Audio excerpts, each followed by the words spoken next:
प्रिय भैया बहनों, गेहूं और गुलाब, इसको लगभग एक सप्ताह से हम लोग आपस में चर्चा कर रहे हैं। विषय आ गया डॉक्टर रामवृक्ष वेदीपुरी के द्वारा लिखा हुआ, गेहूं और गुलाब, इन दोनों में कौन हमारे लिए सबसे ज़्यादा उपयोगी है। तो लेखक ने निबंध लिखते हुए सबसे पहले ये स्पष्ट किया कि गेहूं को हम खाते हैं, गुलाब को हम सूंघते हैं। एक से हमारा पेट भरता है, तन को ताकत मिलती है, तन तृप्त होता है, और एक से हमारा मन तृप्त। अब हमारे शरीर के लिए चाहिए क्या? पुष्ट शरीर चाहिए या कि तृप्त मानस चाहिए, तृप्त मन चाहिए, मस्तिष्क चाहिए। एक विषय रखा, एक प्रश्न रखा। जिस प्रश्न को हल करने के लिए हम लोगों ने इसका अध्ययन किया, गेहूं और गुलाब का, कि हम तृप्त शरीर चाहते हैं या तृप्त मानस चाहते हैं या पुष्ट शरीर में तृप्त मानस चाहते हैं, ये सारे विषय हम लोगों के सामने आए। जैसा कि हम जानते हैं, हमारे शरीर की भूख को शांत करने के लिए शुरुआत से ही, आदिकाल से, हमने जो आदि मानव है हमारा, इतिहास में पढ़ते कि आदि मानव क्या खाता था? पशुओं का कच्चा मांस खा करके अपना पेट भरता था। फिर आगे जैसे ही विकास के क्रम में हम आगे बढ़े, तो उस पेट भरने के लिए केवल हम मांस तक सीमित नहीं रहे, प्रकृति की गोद में गए, विभिन्न प्रकार के अन्नों की खोज की, साग को खोजा, सब्जियों को खोजा, फलों को खोजा, और इस पेट भरने के उपाय में, उद्योग में लगे रहे। पेट भरा, किंतु पेट भर करके ही हमारा ये मानव संतुष्ट नहीं हुआ, मानस संतुष्ट नहीं हुआ। हमने अपना मन भरने के भी उपक्रम साथ साथ लगाए। हमारा जो आदि मानव है, हमारे पुरखे हैं, एक हाथ से अपने पेट को भरते रहे हैं और साथ साथ ऐसे ऐसे क्रियाकलाप में लगे रहे हैं और ऐसे ऐसे क्रियाकलापों को हमको दिया जिनसे कि हमारा मन भी तृप्त होता रहे, हम प्रसन्न रहे। क्योंकि बिना तन के पुष्ट हुए, बिना मन के पुष्ट हुए इस तन का कोई महत्व नहीं है। ये तन भी हमारा मन से ही चलता है। तो एक बात आ गई कि गेहूं और गुलाब में संतुलन बना लिया जाए, और ये हमारे पुरखों ने किया भी कि एक हाथ से गेहूं का उत्पादन किया, दूसरे हाथ से मन को तृप्त रखने के उपाय किए, प्रयास किए, कार्य किए। हमारा कन्हैया गाय चराता था आर्थिक उन्नति के लिए। गेहूं एक अन्न भी है, पेट भरने के लिए भी है और आर्थिक उन्नति का प्रतीक भी है, क्योंकि भारत एक कृषि प्रधान देश है और यहाँ जितना अधिक कृषि की उन्नति होगी, हमारे देश की प्रगति भी उसी के अनुसार होती है। तो गेहूं या अन्न का उत्पादन आर्थिक उन्नति का आधार है। ठीक उसके साथ साथ लेखक ने गुलाब लिया यहाँ पर। तो गुलाब तो एक पुष्प है, जिससे पेट नहीं भरता, हमारा शरीर पुष्ट नहीं होता, लेकिन हमारा मन संतुष्ट होता है। जैसे ही गुलाब का फूल आंखों के सामने आता है, इसकी सुगंध, इसकी रंगत मन को मोह देती है, मन प्रसन्न होता है। तो अब लेखक ने यहाँ पर दो बातें रखी कि हमको प्रसन्न मन चाहिए या कि तंदुरुस्त शरीर चाहिए। विषय रख दिया कि दोनों चाहिए। हमारे पुरखों ने संतुलन भी बना करके रखा था, कमाते भी थे, गाते भी थे। हमारी महिलाएं खेतों में धान की रोपाई करती हैं गीत गाते हुए। घर के कार्य प्रयोजन कुछ भी होते हैं तो गीत गाना, उल्लास में रखना, जिससे हमारा मन तृप्त होता है। किंतु बीच में संतुलन टूट गया। संतुलन इस प्रकार से टूटा, इस आर्थिक दौर में हमने धन को ही अधिक महत्व देना शुरू कर दिया।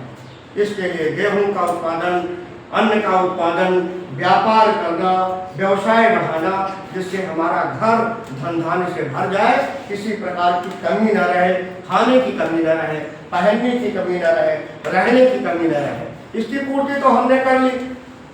लेकिन जीवन को एकांगी हमने बना दिया। हम मन को तृप्त रखने के लिए या मानस को प्रसन्न रखने के लिए हमने काम करने बंद कर दिए, जिससे कि क्या हुआ, कन्हैया जब तक गाय चराता था, बांसुरी बजाता था, तो गाय चराने से आर्थिक उन्नति थी।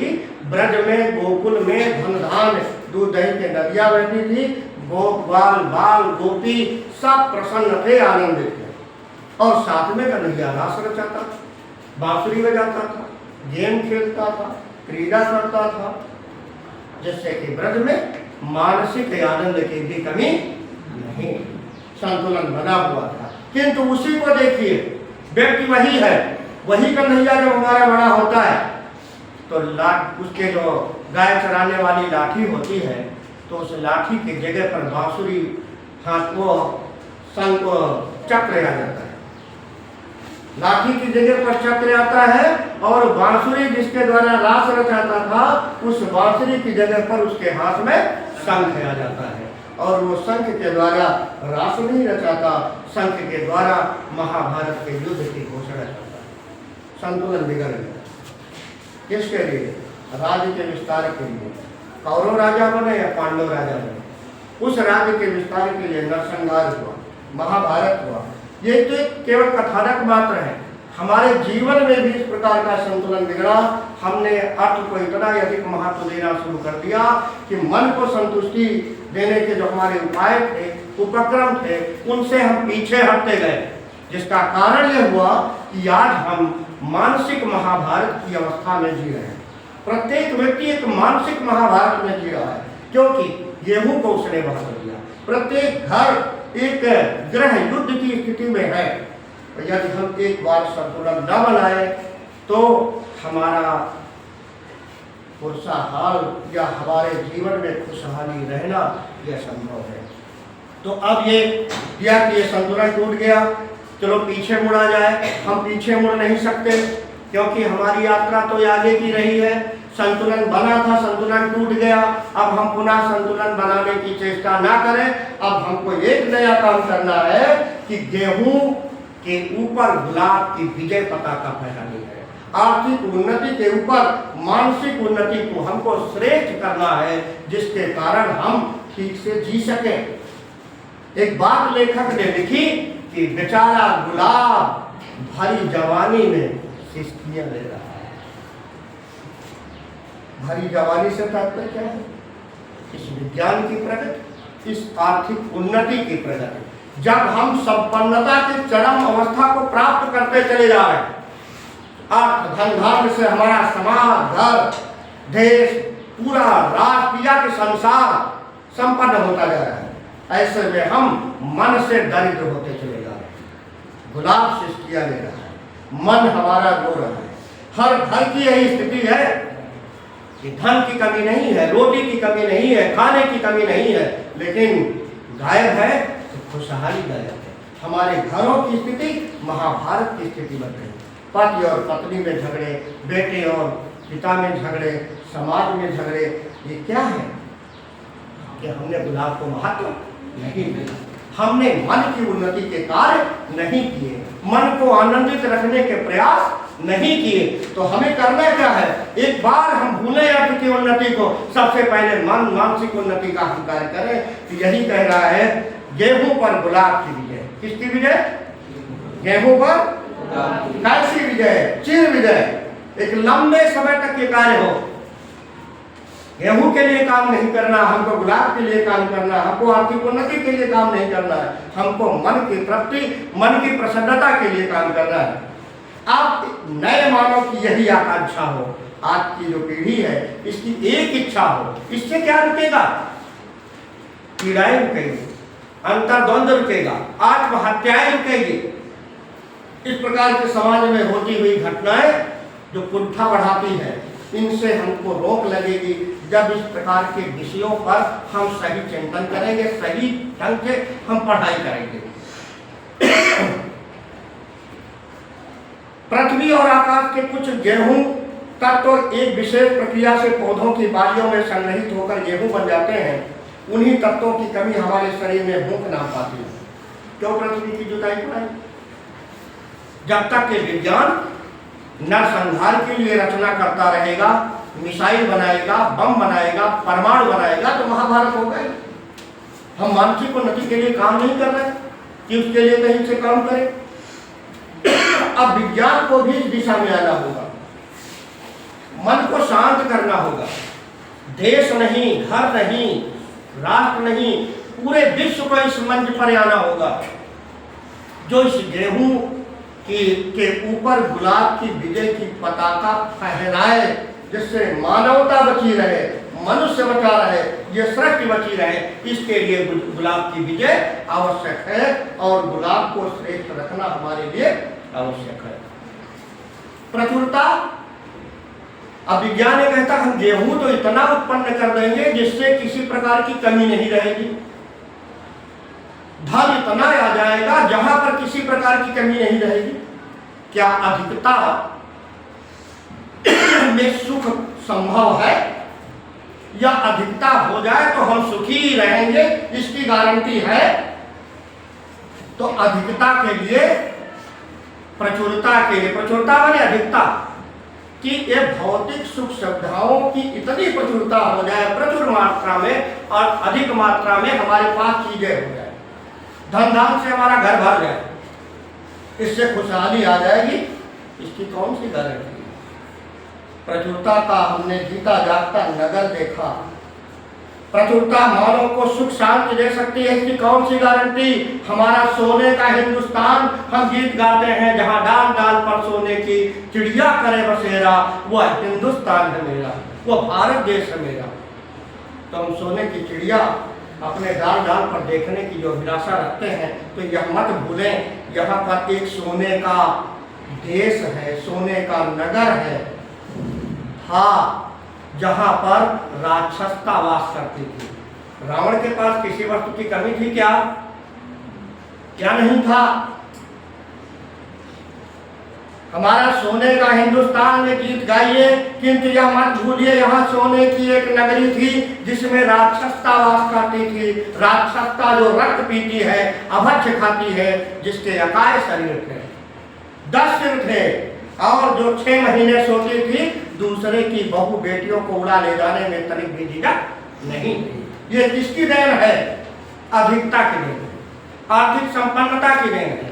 जब आर्थिक संपन्नता आती है तो हमारी मानसिक विकृति बढ़ जाती है। इसलिए मन की जब हमारी तृप्ति आएगी, मन की संतुष्टि आएगी, मन को हम ठीक रखेंगे, तो इस प्रकार की विकृति समाज में नहीं होगी। इसलिए हमको मन की उन्नति के लिए निरंतर प्रयास करना है। गुलाब को गेहूं से ऊपर रखना है, गुलाब की पताका फहरानी है। गेहूं बड़ा प्रबल है, बहुत दिनों तक हमारे शरीर को गुलाम बनाकर रखना चाहिए। पेट की क्षुधा शांत कीजिए तो वासनाओं की क्षुधा जागृत करेगा, वो हमको तबाह करना चाहिए। तो प्रचुरता में भी राक्षसता ना आवे, इसके लिए क्या उपाय है? इसके लिए 2 उपाय बताया है, इंद्रियों का संयमन और वृत्तियों का उन्नयन। वृत्ति माने होता चरित्र, वृत्ति माने वृत्ति का उन्नयन। देखो वृत्ति आ जाए यहाँ,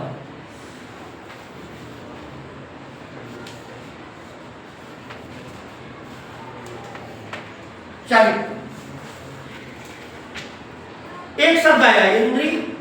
इंद्री का संयम से तात्पर्य है इंद्रियों को वश में रखो। क्या? इंद्रियों को 2 उपाय है कि गेहूं और गुलाब में संतुलन बना रहे, हमारे पास धन भी खूब आ जाए और हम भ्रष्ट भी ना हो। तो 2 मार्ग है, एक चरित्र को ऊंचा करना, उन्नयन का तात्पर्य है चरित्र को ऊंचा करना। एक है कि हम इंद्रियों को वश में रखें। कौन सा उपाय आपकी दृष्टि में ज्यादा बेहतर है? इंद्रियों का संयमन। और दूसरा चरित्र को ऊंचा रखना, चरित्र को। अब इसमें हम एक उदाहरण देते हैं। एक सर्प है, उसको पिटारी में जबरदस्ती बंद करके रखो, काटना बंद कर देगा? काटना बंद कर देगा? तो इंद्रियों को बस में रखना, इंद्रियों को जबरदस्ती नियंत्रित में रखना, ये तो खतरा है। हमारे ऋषि मुनि भी इंद्रियों को बस में नहीं रख पाए। एक रंभा, एक मेनका की मुस्कान के आगे उनका पतन हो गया। क्या नहीं था? वृत्तियों का उन्नयन नहीं था। हम चरित्र को ऊंचा करें। क्या करें? आप देखिए, संयमन का उपदेश देने वाले हमारे ऋषि मुनि आदेश देते आए, किंतु इसके बुरे नतीजे भी हमारे सामने खड़े। बड़े बड़े तपस्वियों की लंबी लंबी तपस्या, एक रंभा, एक मेनका, एक उर्वशी के मुस्कान पर स्थगित हो गई। आज भी देखिए, गांधी जी के 30 वर्ष के उपदेशों और आदेशों पर चलने वाले हम तपस्वी किस तरह दिन दिन नीचे नीचे गिरते जा रहे हैं। इसलिए उपाय एकमात्र है वृत्तियों का उन्नयन, चरित्र को ऊंचा करना। क्या? चरित्र को। एक शिवाजी के दरबार में एक बहुत खूबसूरत महिला आ गई और उसने कहा कि मैं आप जैसा बेटा चाहती हूं, कि आप मेरे द्वारा एक पुत्र हो जो आप जैसा। तो शिवाजी मंच से उतर करके उस महिला के चरणों में बैठ गए। कहा, आज से आप मेरी माँ हैं और मैं आपका बेटा हूं। ये क्या है? शिवाजी का चरित्र है। क्या है? तो हम इंद्रियों को जबरदस्ती वश में करने का काम ना करें, हमारी इंद्रियां जबरदस्ती वश में रहे, उनमें नियंत्रण करें। हम अपने को, अपना चरित्र इतना ऊंचा करें कि हमारी इंद्रियां इधर उधर भटकना बंद करें। तो इस उपाय से सहमत है हम सभी? बोलिए, इस उपाय से सहमत है? चरित्र का उन्नयन। क्या? चरित्र को ऊंचा उठाना, चरित्र को संवारना। आपको इंद्रियों को वश में करने की आवश्यकता नहीं होगी। कामनाओं को स्थूल वासनाओं के क्षेत्र से ऊपर उठाकर सूक्ष्म भावनाओं की ओर प्रवृत्त कीजिए। जो हमारी कामना है, हमारी इच्छाएं हैं, जो हमको भटकाती हैं, तो हम इनको उठा करके बदल दें, इनकी दिशा बदल दें। इनकी दिशा बदल करके हम सही राह पर ले आए। जो हमारी भावनाएं इधर उधर भटकती है, हमारी इच्छाएं भटकती हैं, शरीर पर मानस की पूर्ण प्रभुता स्थापित हो जाएगी। तो इस शरीर का मालिक कौन हो जाएगा? मन। कौन सा मन? चरित्रवान मन। हमारे शरीर पर किसकी सत्ता स्थापित हो जाएगी? मालिक कौन हो जाएगा? शरीर का मन हो जाएगा। और वह मन जो चरित्र से सुसज्जित है, सुंदर चरित्र से, ऐसा मन जब इस शरीर में स्थापित हो जाएगा तो ये शरीर कैसा बन जाएगा? पवित्र दिशा में चलने वाला बन जाएगा। जीवन कैसा होगा? सुखमय होगा, आनंदमय होगा, उल्लासमय होगा। आप अपने जीवन का तो सौंदर्य बढ़ाओगे ही, अपने परिवार का, घर का, समाज का, विद्यालय का, सबका सौंदर्य आपके द्वारा अनायास बढ़ जाएगा। सहमत है आप? सहमत है कि नहीं? जो आप इसको पढ़ रहे हैं, इसको इसकी सहमति साथ साथ चलिए। शरीर पर मानस की पूर्ण प्रभुता, गेहूं पर गुलाब की विजय, गेहूं पर गुलाब की विजय, गेहूं के बाद गुलाब, बीच में कोई बाधा नहीं, कोई रास्ता नहीं। गेहूं केवल पेट भरने के लिए, लेकिन बाकी हावी कौन है इस पर? मन हावी रहे। गेहूं की दुनिया खत्म होने जा रही है। 7 दिन से हम लोगों ने पढ़ा, तो अब हमारे मन मस्तिष्क से गेहूं की दुनिया गौर। प्रमुख क्या है? गुलाब की दुनिया। अर्थ की दुनिया पीछे, सबसे पहले किसकी दुनिया? मन की दुनिया, आनंद की दुनिया, उल्लास की दुनिया, वह स्थूल दुनिया जो आर्थिक और राजनैतिक रूप से हम सब पर छाई है, जो आर्थिक रूप से रक्त पीती है, राजनैतिक रूप से रक्त की धारा बहाती है। अब वह दुनिया आने वाली है जिसे हम गुलाब की दुनिया कहेंगे। क्या कहेंगे? गुलाब की दुनिया कहेंगे। शरीर की दुनिया नहीं, मन की दुनिया कहेंगे। दुख की दुनिया नहीं, आनंद की दुनिया कहेंगे। अब वो दुनिया आने वाली है जिसे हम गुलाब की दुनिया कहेंगे। गुलाब की दुनिया मानव का संसार। मानव को मानव किसने बनाया? शरीर ने बनाया, मन ने बनाया? मन से ही हम मानव है ना। तो जब तक हमारा मन तंदुरुस्त नहीं है, पुष्ट नहीं, तो मानव कैसे? तो हम कैसे दुनिया बनाने वाले हैं? हम मानव की दुनिया बनाने वाले हैं, मन की दुनिया बनाने वाले हैं। मानव का संसार सांस्कृतिक जगत, किसका? सांस्कृतिक जगत। एक ऐसा संसार बनाएंगे जो मनुष्य के क्रियाकलापों से सुंदर बनेगा, मानवीय क्रियाकलाप उसमें होंगे। आहा, कैसा शुभ दिन आएगा। लेखक ने क्या कल्पना की, अरे ये कब ऐसा दिन आएगा जब मानव की दुनिया हमको दिखेगी, जहां लोग अर्थ के झगड़े भूल करके मन को आनंदित करके जिएंगे, एक दूसरे के साथ उल्लास का व्यवहार करेंगे, उत्साहित रहेंगे। जब गेहूं से हमारा पिंड छूट जाएगा, जब गेहूं से हमारा पिंड छूट जाएगा और हम गुलाब की दुनिया में स्वच्छंद विहार करेंगे। गुलाब की दुनिया, रंगों की दुनिया, सुगंधों की दुनिया, भावने नाच रहे हैं।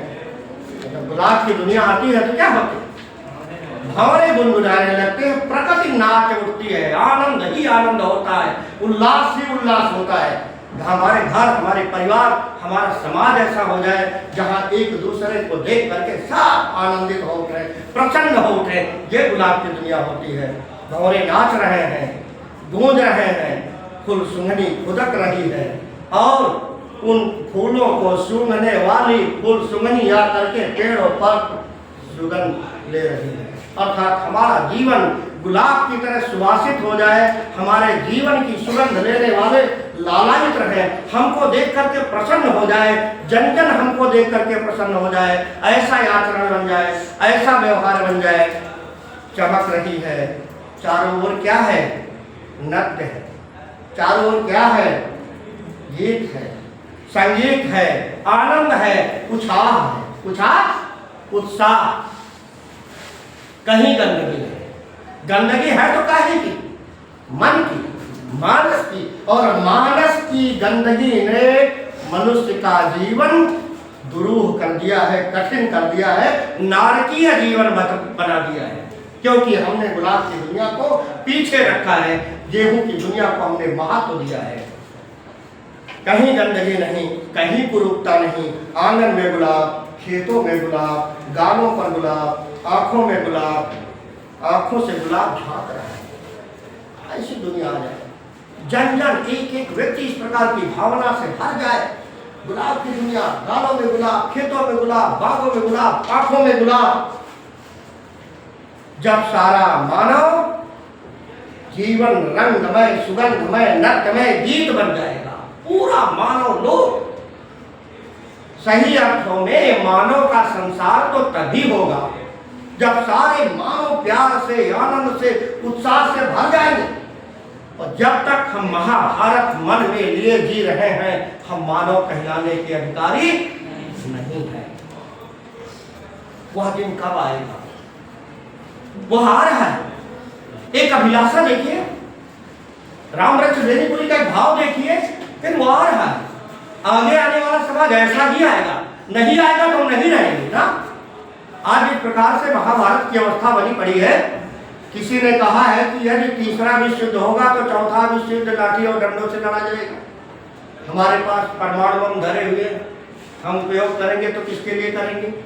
मनुष्य को बचाने के लिए, संहार के लिए। और जो संहार हो जाएगा तो बचेगा क्या? और इस संहार को कोई बचा सकता है तो कौन बचा सकता है? गुलाब की दुनिया। आनंद बचा सकता है, उल्लास बचा सकता है, नृत्य बचा सकता है। इसलिए झूमो, नाचो, गाओ, उल्लास में रहो, आनंद में रहो, गुलाब का जीवन जियो। नहीं दिखाई पड़ रहा है आपको? वो आ रहा है। क्या आप देख नहीं रहे हो? कैसी आंखें हैं आपकी? शायद उन पर गेहूं का मोटा पर्दा पड़ा है। जब तक ये गेहूं का मोटा पर्दा पड़ा रहेगा, तब तक आनंद, उल्लास, नृत्य, संगीत, गीत को हम जीवन में महत्व नहीं दे पाएंगे। इसने लिखा ना, साहित्य संगीत कला विहीना साक्षात पशु कुछ विषाणहीना। साहित्य संगीत और कला के बिना आदमी बिना सींग और पूंछ का जानवर होता है। कैसे है मनुष्य जिसमें गुलाब नहीं है? पर्दे हटाइए, गेहूं के पर्दे को हटाइए, मानव बन जाइए और देखिए वहां अलौकिक स्वर्गीय दृश्य इसी लोक में है, इसी संसार में है आनंद। जिस आनंद के लिए हम दर दर भटकते हैं वो आनंद इसी में है, इसी तन में आनंद हो रहा हुआ है। स्वर्गीय दृश्य इसी लोक में अपनी इसी मिट्टी की पृथ्वी पर हो। लेकिन ये दर्शन कब होगा? शौके दीदार है तो नजर पैदा कर। यदि इस सुंदर दृश्य को देखने का तुम्हें शौक है तो दृष्टि पैदा करो, ऐसी निगाह पैदा करो, ऐसी नजरें बनाओ, अपना दृष्टिकोण सही करो, तो हमको चारों ओर क्या दिखेगा? गुलाब दिखेगा, आनंद दिखेगा, उल्लास दिखेगा। अब बोलो, गेहूं ज्यादा प्रमुख है कि गुलाब? गुलाब। हम किसकी दुनिया बनाने वाले हैं? किसकी दुनिया? आनंद की दुनिया, उल्लास की दुनिया। ठीक है।